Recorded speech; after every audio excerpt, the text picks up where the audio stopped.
هغه شایونه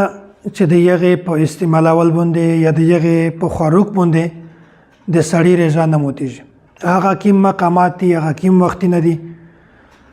دغه تفصیلي مسایل درته بیانوم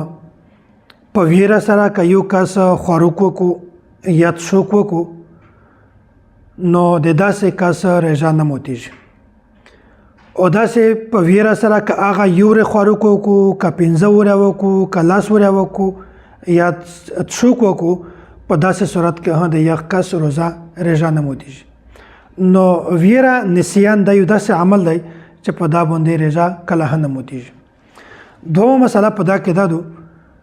چې که یو کس داسې چې هغه په ویره سره خوراک کو څوک کو او بل کس د بهر نه ویني چې دا خو رضا دوره سړی دی دا خو د رضا په حالت کې خوراک کو څوک کو نو بیا ځنې خلک دا وایي چې دا ته رضا مه ور په زړه کوه ځکه چې دا خو د الله تعالی ولما دی په دا کې لږ تفصیل دی تفصیل دا دی چې کوم رضا دوره سړی دی د یغ جسامت توکس یغ توکس چې هغه کس کمزوری دی او که طاقتور دی که چیرې په پیدلې چې دا سړی چې کوم په ویره سره خوراک کو یا څوک کو د دمره کمزوری دی دمره بیمور دی چې هغه د ویګا پر رضا نشي تم کولی رضا نشي برداشت کولای په داس صورت کې بیا تو ته پوره پچار دو چې ته خاموشي اختیار کا یخ کس ته رضا مه ور پزړه کوه که چیرې سړی طاقتور وي مضبوط وي په پیدل چې دا سړی ویګا پر رضا تم کولی شي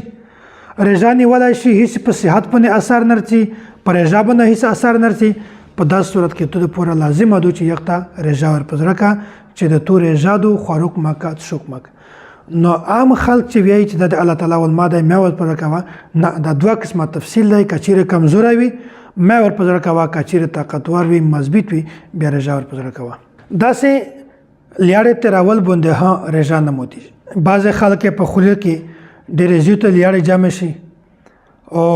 پریشانه وي چې د مو په خوله کې لیاړې زیاتای دي دا څه وجه ده نو هغه تراول باندې ها رضا نه موتیږي درمه خبره کچیر یو کس داس وی چې هغه پان خوري د رژې په حالت کې غایز پر شامی په وخت کې پانی وخوره په انا باندې خله صفا کړله غرغړای وکړه نو ورسته د په خله کې سیرولای وو ځایکانه صرف سیرولای و رنگ وو نو د یغ رنگ په وجبونه پر رضا باندې هیڅ اثر نه لويږي نو صرف د رنگ د وجنه هغه رضا نه خرابېږي رضا بالکل صحیح ده که یو کس داس و چې هغه د یخ په خوله کې لیاړه هم د یخ په خوله کې وینه هوا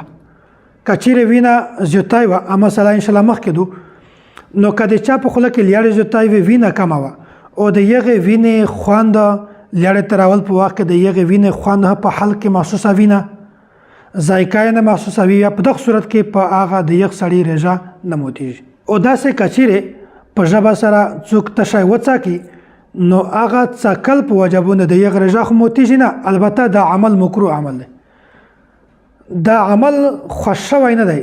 مطلب دا دی چې دغه رضا کې د یغ په صوبه کې فرق راځي او کچېره داسې چې هغه بعضې شزونه داسې چې د یغ خاوند ډېر سخت مزاج وي همیشه یې لاوړو خستوي شزه نه پرېږدي چې معمولی غلطیز نه وشي بس دغه ستی بیا دماغ چکر وخلی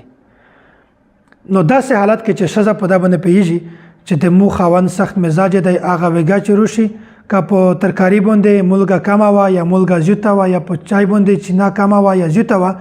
بیا د مو خیر نشته په داسې صورت کې بیا شریعت ګنجایش ورته ایښتی چې دوی څکلی شي خو عادت ته نه جوړوي